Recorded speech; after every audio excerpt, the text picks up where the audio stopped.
भगवान शिव ने मां पार्वती के साथ मिलकर कुल्लू घाटी में कई लीलाओं की रचना की है।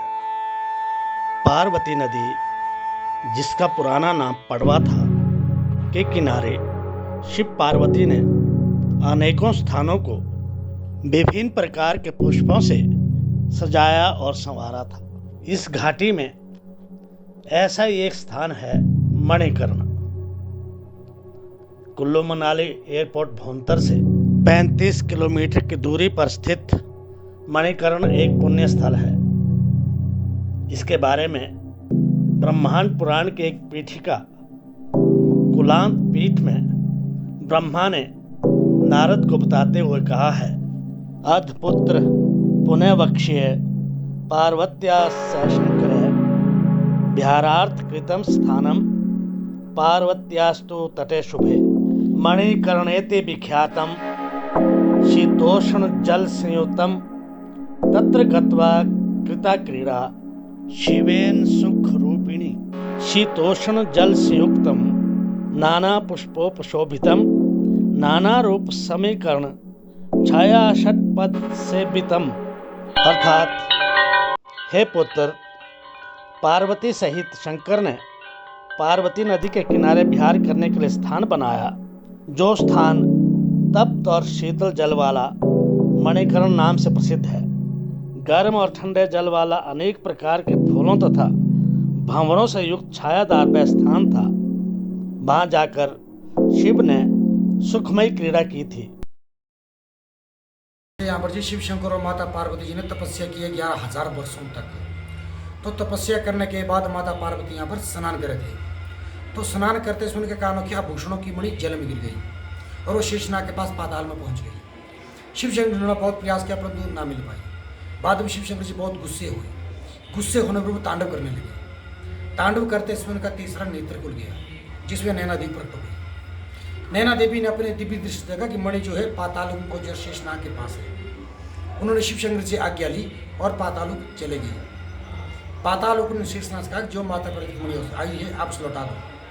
तो शेषनाग उसे लौटाने के लिए पानी में फूंक मारी।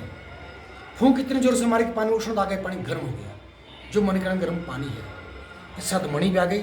माता पार्वती ने मणि को उठाया और कान में पहन लिया। कर्णमणि से, जो कान की मणि थी, कर्णमणि से यहाँ का नाम मणिकर्ण पड़ गया। मणि के साथ नैना देवी भी प्रकट हुई थी। नैना देवी का मंदिर, जिसमें काष्ठ पर काष्ठ शिल्पियों ने श्री राम तथा श्री कृष्ण की मूर्तियों को उकेरा है, जो काष्ठ कला का अनुपम रूप है। सन 1650 ईस्वी में कुल्लू के राजा जगत सिंह ने ब्रह्म हत्या के पाप से मुक्त होने के निमित्त भगवान रघुनाथ और मां सीता की मूर्ति कुल्लू मंगवाई थी। उसे कुछ समय तक गोमती ब्यास के संगम स्थल मकराड़ में रखने के बाद मणिकर्ण लाकर स्थापित किया था। अयोध्या जी से जब रघुनाथ जी कुल्लू को लाए गए तो सबसे पहले मकराड़ के बाद मणिकर्ण में आए और मणिकर्ण में सबसे पहला दशहरा रघुनाथ जी के अगुवाई में यहीं से शुरू हुआ, जो आज भी कुल्लू में परंपरागत तरीके से मनाया जाता है।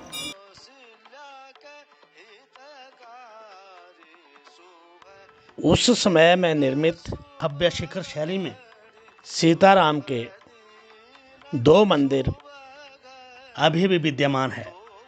भगवान रघुनाथ मां सीता के साथ दोनों मंदिरों के गर्भगृह में प्रतिष्ठित हैं।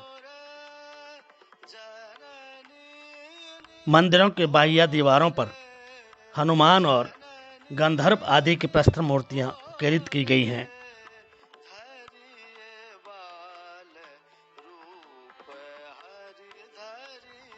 कुछ वर्ष पूर्व मंदिर के ऊपर प्रस्तर आच्छादित छत भी लगाई गई है। मंदिर की दक्षिण की तरफ भोले शंकर का मंदिर है तथा पूर्व की तरफ वीर हनुमान विराजित हैं।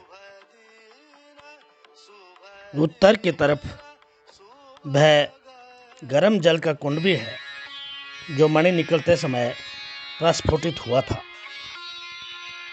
जिसे विष्णु कुंड कहा जाता है।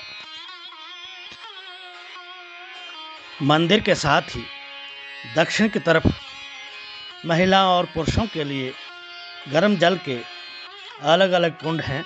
कुलांत पीठ महात्म्य में यहाँ के तप जल में स्नान के महत्व के बारे में कहा है। महापुण्य फल नृणाम सर्वलोके पावनम यस्मिन् स्नाने कृते जंतु विष्णु लोके महीयते। अर्थात ये संसार का अति पवित्र तीर्थ मानवों को महापुण्य के फल देने वाला है, जिसमें स्नान करने से जीव विष्णु लोक को प्राप्त करता है। इसलिए प्रतिवर्ष देश विदेश से लाखों श्रद्धालु यहाँ के तप जल में स्नान करने आते हैं। 20 भादों को यहाँ के जल में स्नान करना उत्तम फल देने वाला होता है। कुल्लू जनपद के बहुत से देवता समय समय पर इस पुण्य स्थान पर स्नान हेतु आते हैं।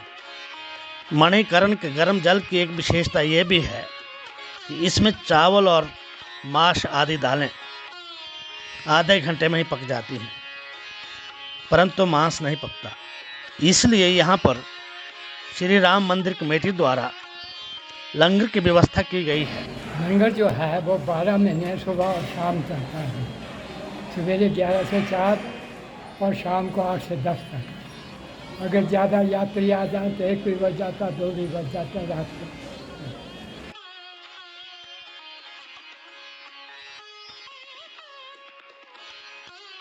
ये श्री राम जी का मंदिर है, श्री राम जी का लंगर है। दान दे के ही जाना है, ऐसे खाली मत जाना। श्री राम मंदिर के पश्चिम की तरफ लगभग 200 मीटर की दूरी पर एक गुरुद्वारा भी है। यहाँ भी नित्य लंगर लगा रहता है। कमेटी द्वारा यहाँ रात्रि विश्राम की व्यवस्था निःशुल्क करवाई जाती है।